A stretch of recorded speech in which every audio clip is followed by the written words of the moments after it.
नए साल की आप सभी को बातें यूपी की ओर से ढेर सारी शुभकामनाएं। साल भर हमारी यही कोशिश रहती है कि हम आप तक हर वो खबर पहुंचा सके जो आपके लिए ज़रूरी है। हम साल भर इसके लिए मेहनत भी करते हैं, कुछ खबरें छोड़ते हैं, कुछ खबरें हमें आप बताते हैं और देखते ही देखते सिलसिला पूरे एक साल में बदल जाता है और खड़ा हो जाता है खबरों का एक बड़ा अंबार।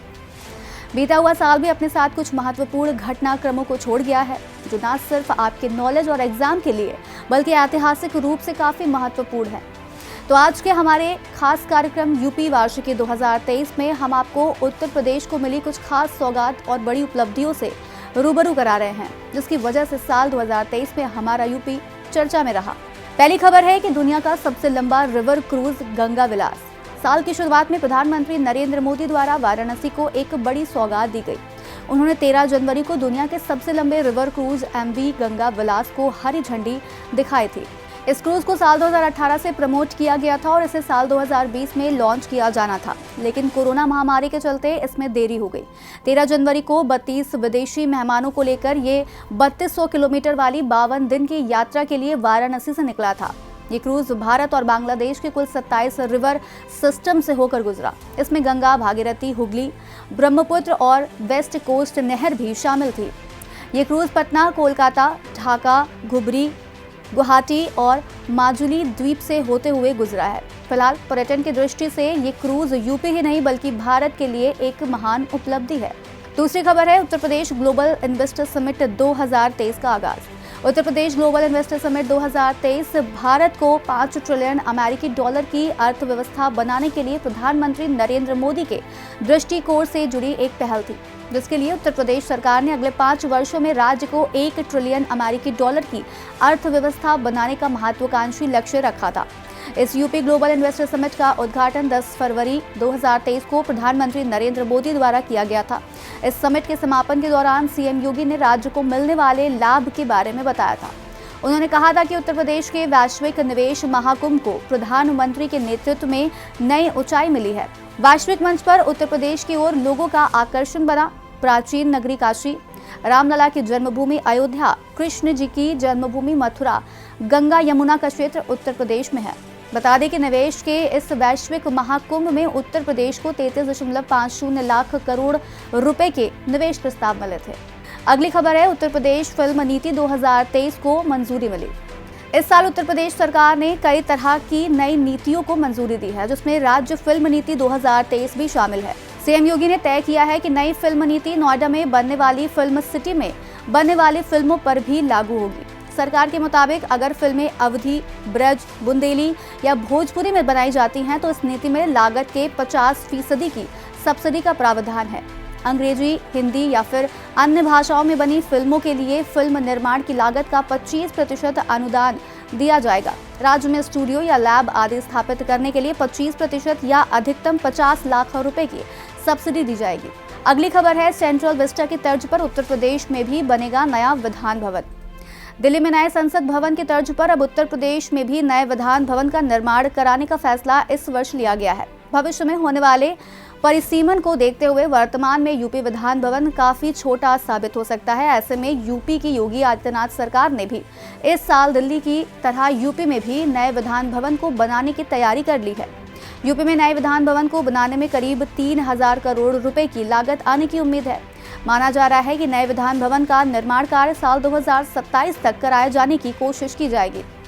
योगी सरकार का लक्ष्य है कि 18वीं विधानसभा के कम से कम एक सत्र का आयोजन नए भवन में हो।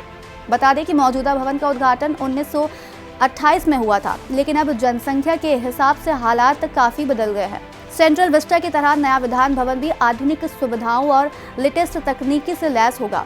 इस भवन का निर्माण भी इस आधार पर होगा कि इसमें यूपी की संस्कृति की झलक मिले और जो पूरे देश में मिसाल भी बन सके। पांचवी खबर है नई वाहन स्क्रैप पॉलिसी को कैबिनेट से मंजूरी मिली।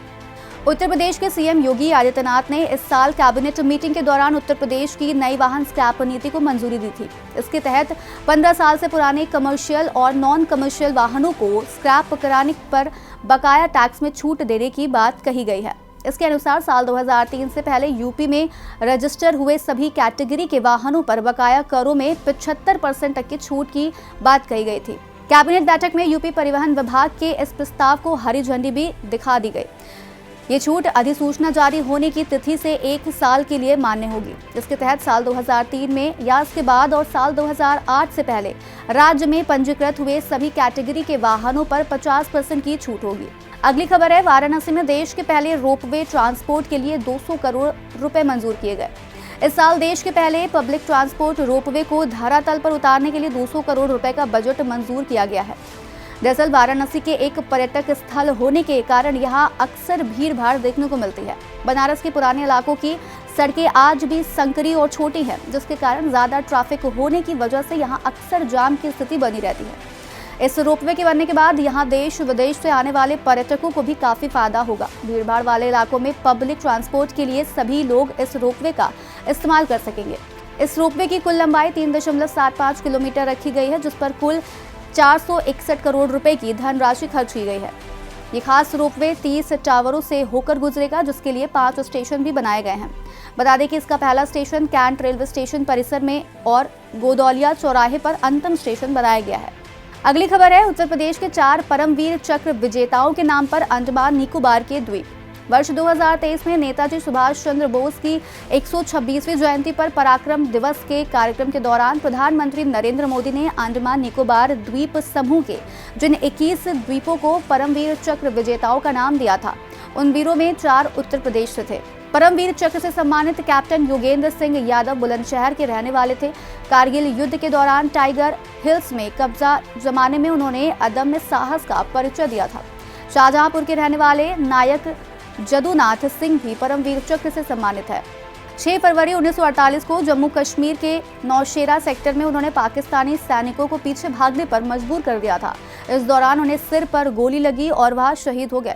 कारगिल युद्ध में अपना पराक्रम दिखाने वाले परमवीर चक्र विजेता सीतापुर जिले के मनोज पांडे के नाम से भी द्वीप का नामकरण किया गया है। गाजीपुर में जन्मे परमवीर चक्र विजेता अब्दुल हमीद के नाम से हमीद द्वीप नामकरण किया गया है। अगली खबर है, सबसे ज्यादा समय तक उत्तर प्रदेश में सीएम के पद पर रहने वाले सीएम योगी आदित्यनाथ। 1 मार्च 2023 को उत्तर प्रदेश के मुख्यमंत्री योगी आदित्यनाथ ने लगातार सबसे ज्यादा समय तक उत्तर प्रदेश के मुख्यमंत्री का कार्यकाल पूरा करने का नया रिकॉर्ड अपने नाम कर लिया है। योगी आदित्यनाथ ने कार्यालय में 5 साल और 347 दिन पूरे किए और कांग्रेस के डॉक्टर संपूर्णानंद को पीछे छोड़ दिया है, जो 1954 से 1960 तक 5 साल और 345 दिनों तक प्रदेश के मुख्यमंत्री रहे थे। सपा प्रमुख अखिलेश यादव लगातार 5 साल 4 दिन तक यूपी के सीएम रहे। बसपा प्रमुख मायावती लगातार 4 साल 307 दिन यूपी की सीएम रही। मायावती 4 बार प्रदेश के सीएम बनी है। मुलायम सिंह यादव लगातार 3 साल 257 दिन तक सीएम पद पर रहे हैं।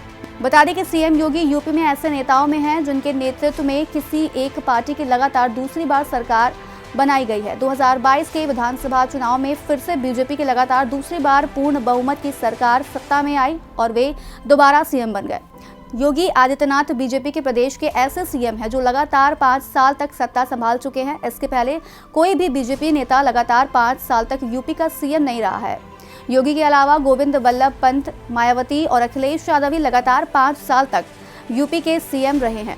दूसरा कोई नेता 5 साल का कार्यकाल पूरा नहीं कर पाया है।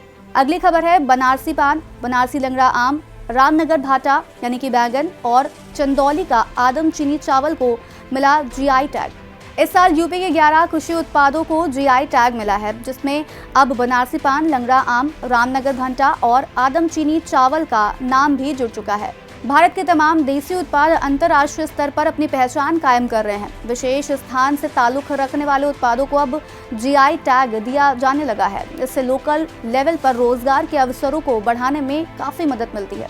इसी तर्ज पर उत्तर प्रदेश के 4 कृषि उत्पादों को जीआई टैग प्रदान किया गया है। इसमें मशहूर बनारसी पान, बनारसी लंगड़ा आम, रामनगर भंटा और आदम चीनी चावल का नाम शामिल है। इस साल यूपी में 11 जीआई टैग दिए गए हैं। उत्तर प्रदेश कुल 45 जीआई टैग उत्पादों को रजिस्टर करवा चुका है, जबकि इनमें से सबसे ज्यादा यानी कि 22 उत्पाद अकेले काशी से ताल्लुक रखते हैं। बता दें कि किसी विशेष स्थान से ताल्लुक रखने वाले लोकल प्रोडक्ट जो अपनी खूबियों से दुनिया भर में एक विशेष पहचान बना लेते हैं, उन्हें प्रमाणीकरण प्रदान करने के लिए एक विशेष प्रोसेस फॉलो किया जाता है। जब उत्पाद का सत्यापन हो जाता है तो उसे भौगोलिक संकेतक यानी कि जीआई टैग प्रदान किया जाता है। जीआई टैग के तहत रजिस्टर उत्पादों की डिमांड भी दुनिया में बढ़ने लगती है और लोकल लेवल पर रोजगार के अवसर भी पैदा होते हैं। 10वीं खबर है, नीति आयोग ने जारी की रिपोर्ट, गरीबी कम करने में उत्तर प्रदेश सभी राज्यों में अव्वल। जुलाई वर्ष 2023 में नीति आयोग की ओर से जारी की गई राष्ट्रीय बहुआयामी गरीबी सूचकांक रिपोर्ट के अनुसार गरीबी कम करने के मामले में उत्तर प्रदेश सभी राज्यों में अव्वल रहा है। ये सूचकांक स्वास्थ्य, शिक्षा और जीवन स्तर से जुड़े कुल 12 मानकों पर आधारित होता है। माना जा रहा है कि बहुआयामी गरीबी में कमी लाने में केंद्र और राज्य सरकारों की गरीब कल्याण योजनाओं की बड़ी भूमिका है। आंकड़ों के अनुसार उत्तर प्रदेश में वित्तीय वर्ष 2015-16 से 2019-21 की समयावधि में 3.43 करोड़ लोग बहुआयामी गरीबी की गिरफ्त से बाहर आए हैं। प्रदेश में 2015 से 16 में जहां 37.68% लोग गरीबी के दायरे में थे, वहीं 2019-21 में उनकी संख्या घटकर 22.93% रह गई है। नगरीय क्षेत्रों की तुलना में गरीबी ग्रामीण इलाकों में अधिक तेजी से कम हुई है। राज्य के ग्रामीण इलाके में 2015 और 16 में जहां 44.29% लोग बहुआयामी गरीबी के दायरे में थे, वहीं 2019-21 में उनकी संख्या घटकर 26.35% रह गई है। वहीं 2015-16 में नगरीय क्षेत्रों में 17.72% लोग गरीबी के, जिनकी संख्या 2019 से 21 में घटकर 11.57% रह गई है। गरीबी घटाने वाले जिलों की बात की जाए तो इसमें उत्तर प्रदेश में महाराजगंज 29.64% की कमी के साथ नंबर 1 पर, गोंडा 29.55% कमी के साथ दूसरे नंबर पर, बलरामपुर 27.90% कमी के साथ तीसरे नंबर पर स्थित है।